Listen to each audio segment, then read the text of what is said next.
উম্মতের সব জান্নাতীদেরকে নিয়ে বিশ্বনবী দরজার সামনে দাঁড়িয়ে নক করবেন। ভিতর থেকে জিজ্ঞেস করা হবে, মান আন্ত, কে আপনি? আল্লাহ রাসূল বলবেন, আনা মুহাম্মদ। তখন রক্ষী ফেরেশতা বলবে, ঠিক আছে, আল্লাহ বলেছে আপনার আগে কারো জন্য যেন এই দরজা না খুলি। মুহূর্তের মধ্যে জান্নাতের দরজা খুলে দেয়া হবে। বিশ্বনবী প্রশংসার পতাকা নিয়ে সব উম্মতকে নিয়ে জান্নাতে ঢুকে যাবে। ওয়ালা সাউফা ইউতিকা রাব্বুকা ফাতারদা। নবী গো, আপনি নিরাশ হবেন না, ভয় পাবেন না, হাল ছেড়ে দিবেন না, আমার উপরে ভরসা রাখেন। আপনার বিপদ আছে যেখানে, আমি আল্লাহ। বিশ্বনবী যেখানে বিপদে পড়েছেন, বিপদ থেকে উত্তরণ করেছে কে? এরপরে বিশ্বনবীর আল্লাহ স্মরণ করায় দিচ্ছেন, নবী আলাম ইয়াজিদকা ইয়াতীমান ফাআওয়া ওয়া ওয়াজাদাকা দাল্লান ফাহাদা। সুবহানাল্লাহ পড়ুন। তার মানে শপথ, রাতের শপথ, দিনের শপথ শেষ, কনফার্মেশন শেষ, এবার রিমাইন্ডার, স্মরণ করায় দিচ্ছে, নবী গো, আলাম ইয়াজিদকা ইয়াতীমান ফাআওয়া, আমি কি আপনার ইয়াতীম পাই নাই? আল্লাহ রাসূল সাল্লাল্লাহু আলাইহি ওয়াসাল্লাম যে ইয়াতীম ছিল জানেন? দুনিয়ায় আসার আগেই বাবা হারিয়েছেন, 6 বছর বয়সে মা হারিয়েছেন, মা ইন্তেকালের পরে দাদা আব্দুল মুত্তালিবের কাছে মানুষ হয়েছেন মাত্র 2 বছর। আল্লাহ রাসূলের বয়স যখন 8, দাদাকেও হারিয়েছেন। তারপরে চাচার কাছে ইয়াতীম নবী মানুষ হয়েছেন। আল্লাহ বললেন, নবী টেনশন কিসের? ওই যে আপনি ছোট্টবেলায় ইয়াতীম ছিলেন, আমি নিজে আপনার চাচার মাধ্যমে আপনার লালন পালনের ব্যবস্থা করে দিয়েছি। আলাম ইয়াজিদকা ইয়াতীমান ফাআওয়া, আপনি ইয়াতীম ছিলেন, আমি আপনার লালন পালনের ব্যবস্থা করলাম। ওয়া ওয়াজাদাকা দাল্লান ফাহাদা, আপনি পথ খুঁজছিলেন, আমি পথ দেখিয়েছি। আপনি ছিলেন দল্লান। দল শব্দের একটা অর্থ হচ্ছে ভ্রষ্ট বা গোমরা। আল্লাহ রাসূল কি ভ্রষ্ট ছিল? গোমরা ছিল না। আল্লাহ রাসূল ভ্রষ্ট ছিলেন না, গোমরা ছিলেন না। যদিও অফিসিয়ালি তিনি 40 বছর বয়সে নবী হয়েছেন, কিন্তু ওনার 40 বছরের আগের জীবনেও আমাদের জন্য অনুকরণীয়, অনুপম আদর্শ। চিল্লায় বলেন ঠিক কি না? এখানে দলের অর্থ হচ্ছে, নবী, you are searching the right way, then I guided you to the right way. You are searching the truth, আপনি সত্য পথ খুঁজছিলেন, খুঁজে পাচ্ছেন না, কোনটায় কোনটায়, আপনি পথ হারা পথিকের মতো খুঁজছিলেন। অনেক সময় হয় না, কিরে টাঙ্গাইল যাবো, রাস্তা কি এইটা না ওইটা? মাঝে মাঝে আমরা দোদল্যমান থাকি, আছে না নাই? আল্লাহ বললেন, নবী আপনি সত্য খুঁজছিলেন, সত্য কি এদিকে না ওদিকে? আমি বললাম, নবী ওই দিকে নয়, আপনি এই দিকে যান। এভাবে আমি আপনার পথ দেখিয়েছি। চিল্লায় এখন সুবহানাল্লাহ। আমরা যখন পথ ভুলে যাই, পথ দেখায় কে? জোরে বলতে হবে কে?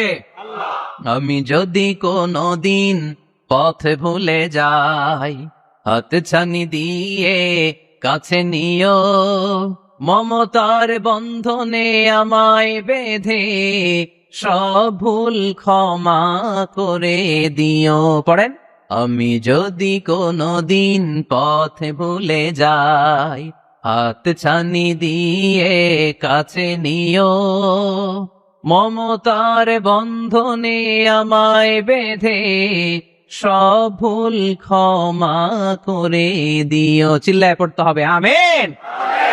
এটা কিন্তু একটা দোয়া, যদি আল্লাহ পথ ভুলে যায় পথ দেখায় দিও। প্রতিদিনই কিন্তু এই দোয়াটা পড়ি সূরা ফাতিহায়, ইহদিনাস সিরাতাল, সবাই বলেন ইহদিনাস সিরাতাল।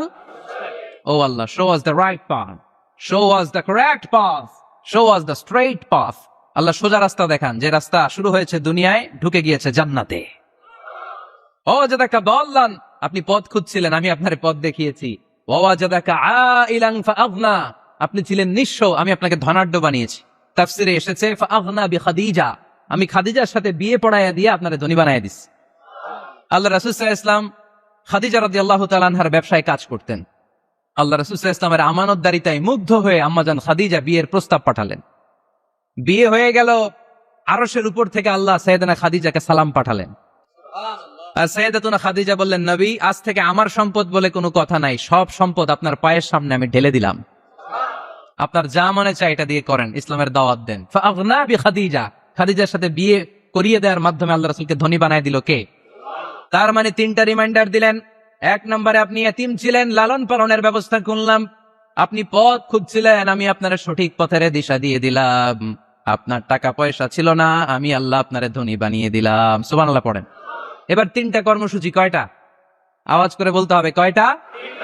1 নম্বর কর্মসূচি, ফাআম্মাল ইয়াতীমা ফালা তাকহার, নবী হে খবরদার, এতিমদেরকে ধমক দিবেন না, এতিমদেরকে তাড়িয়ে দিবেন না, কারণ আপনি নিজেই তো ইয়াতীম ছিলেন, ঠিক কিনা?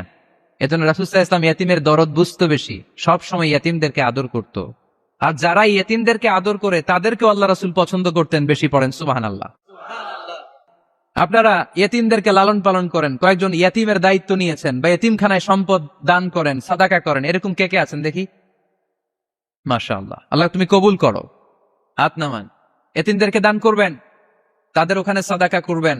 আল্লাহ রাসূল বলেছেন আনা ওয়া কাফিলুল ইয়াতীমি কাহাতাইন। খেয়াল করেন আমার আঙ্গুলের দিকে। আনা ওয়া কাফিলুল ইয়াতীমি কাহাতাইন, আমি আর ইয়েতিমের রক্ষণাবেক্ষণকারী কিয়ামতের দিন প্রতিবেশীর মতো পাশাপাশি থাকবো।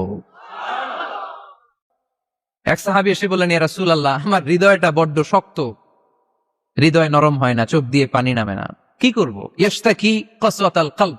আল্লাহ রাসূল বললেন, হৃদয় নরম করতে চাও? ইরহামিল ইয়াতীম, এতিমের উপর রহম করো।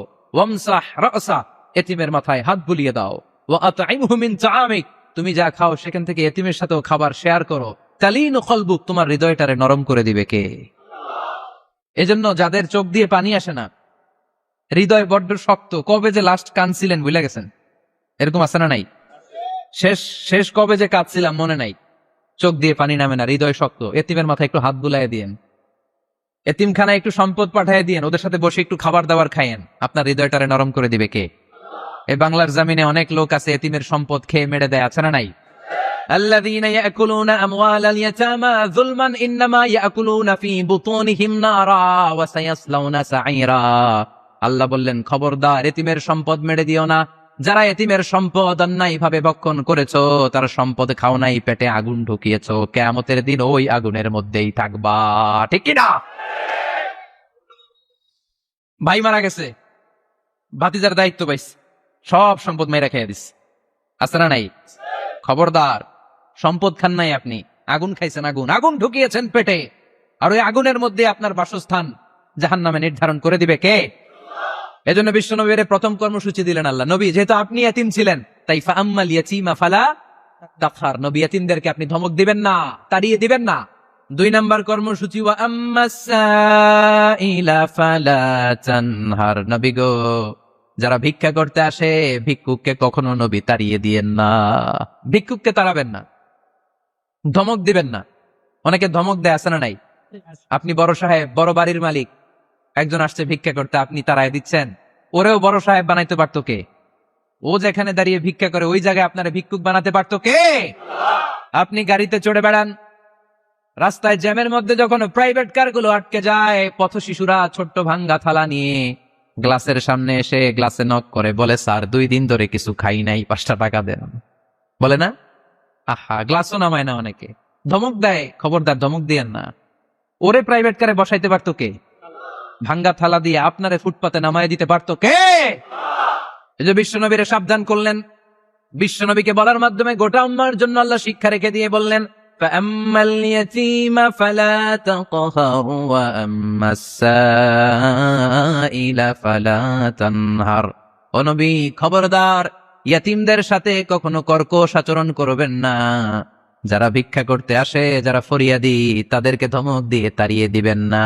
ওয়া আম্মা বিনি'মাতি রাব্বিকা ফাহাদ্দিস, সুখে দুঃখে সব সময় আল্লাহর নেয়ামতের বর্ণনা শুরু করে দেন। আলহামদুলিল্লাহ পড়েন। ওয়া আম্মা বিনি'মাতি রাব্বিকা ফাহাদ্দিস, যে নেয়ামত পেয়েছেন এটা বর্ণনা করেন। আমরা নেয়ামতের শুকরিয়াও করব, বর্ণনাও করব। ইন্নাল্লাহা ইউহিব্বু আইয়ারা আসারা নি'মাতিহি আলা আবদি, আল্লাহ তাআলা যে নেয়ামত বান্দাকে দিয়েছে, ওই নেয়ামতের বহিঃপ্রকাশ ওই বান্দার গায়ে, শরীরে, কাজে দেখতে চায়। আলহামদুলিল্লাহ পড়েন। এজন্য যারা টাঙ্গাইলের ধনী আছেন, সিরাপাড়া কাপড় পরবেন না। আপনি ধনী, আপনি সুন্দর জামা পরবেন আর বলবেন আলহামদুলিল্লাহ, আল্লাহ দিয়েছে আমাকে, আল্লাহ 5 তলা বাড়ির মালিক বানাইছে, মাথাটা নিচু করে শুকরিয়া করেন, আলহামদুলিল্লাহ, আল্লাহ দিছে এই বাড়ি আমারে। আপনি 10 বিঘা জমির মালিক, আপনি বলতে পারবেন অসুবিধা নেই, আল্লাহ দিছে আমার, আলহামদুলিল্লাহ, কারণ আল্লাহই বলেছে ওয়া আম্মা বিনি'মাতি রাব্বিকা ফাহাদ্দিস, ফাহাদ্দিস, ফাহাদ্দিস, বর্ণনা করো, আল্লাহ কি নেয়ামত দিয়েছে বর্ণনা করো, এটার বহিঃপ্রকাশ যেন তোমার মধ্যে থাকে। কিপটামি করার সুযোগ ইসলামে নেই। দান করার সময় ভারসাম্যপূর্ণ দান। তাহলে প্রথম কর্মসূচি, ইয়াতীমদেরকে তাড়িয়ে দেওয়া যাবে না, ভিক্ষুকদেরকে ধমক দেওয়া যাবে না, আর বিপদে আপদে সবসময় প্রশংসা করব কার? সূরাতুদ দোহার এই হচ্ছে শিক্ষা, যে মুমিন কখনো হাল ছাড়ে না। আমার নবীরে বিপদে আপদে যে আল্লাহ সাহায্য করছে, ওই আল্লাহ তো নাই না? ওই আল্লাহর শক্তি, ক্ষমতা, মর্যাদা, সার্বভৌমত্ব আগের মতো আছে না নেই? এজন্য বিষ্ণু ইসলামকে বিপদে যিনি সাহায্য করেছে, আমাদেরকেও বিপদে পড়লে সাহায্য করবে কে? আল্লাহ। এজন্য সূরাতুদ দোহার কেন্দ্রীয় আলোচ্য বিষয়। আর আমাদের জন্য শিক্ষা হচ্ছে মুমিন কখনো হাল ছাড়ে না।